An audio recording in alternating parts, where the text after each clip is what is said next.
சென்னையின் மைய பகுதியில் அமைந்துள்ள முக்கியமான குடியிருப்பு பகுதிகளில் அடையாளம் தெரியாத ஒரு நபர் இரவு நேரங்களில் ஆடையின்றி உலவி வருகிறார்.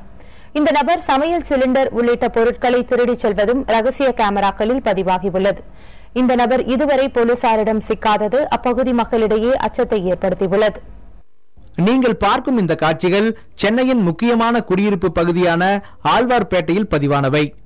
ஆடையின்றி திருடன் ஒருவன் இரவு முழுவதும் உலா வருவதும், வீடுகளுக்கு வெளியில் கிடக்கும் பொருட்களை திருடிச் செல்வதும் அங்கு பொருத்தப்பட்டிருந்த ரகசிய கண்காணிப்பு கேமராக்களில் பதிவாயிருக்கிறது.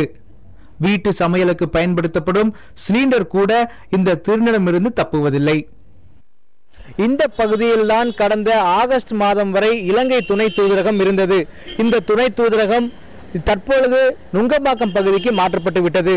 இதனால் இந்த பகுதியில் போலீஸ் பாதுகாப்பு மிக குறைவாக இருப்பதாகவும், காவல்துறையினருடைய ரோந்தும் மிகவும் குறைவாக இருப்பதாகவும், இதனால் தான் இந்த திருடனுடைய நடமாட்டம் அதிகமாக இருப்பதாக இந்த பகுதிவாசிகள் தெரிவிக்கிறார்கள். இந்த திருடன் தொல்லையை தாங்க முடியாத குடியிருப்பு வாசிகள் கடந்த செப்டம்பர் மாதத்திலிருந்து தேனாம்பேட்டை காவல் நிலையத்தில் பலமுறை புகார் அளித்ததாக தெரிவித்துள்ளனர். ஆனால் போலீசாரின் வலையில் அந்த திருடன் இன்னும் சிக்காமல் இருப்பதாக சொல்லப்படுகிறது. சிசிடிவியில் பதிவாகியிருக்கும் இந்த திருடன் பார்த்த சாரதி கார்டன் குடியிருப்பில் கடந்த 2 வருடங்களாக பணிபுரிந்திருக்கிறார் என்று சொல்லப்படுகிறது.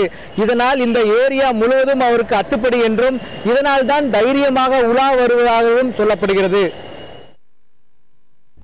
இந்த திருடனின் உலா சென்னையின் பெரும்பாலான தெருக்களில் இரவு ரோந்து பணி திருப்திகரமாக இல்லை என்ற குற்றச்சாட்டுக்கு வலு சேர்க்கும் வகையில் உள்ளது. புதிய தலைமுறைக்காக செய்தியாளர் சுப்பிரமணியனுடன் மகாலிங்கம் பொன்னுசாமி.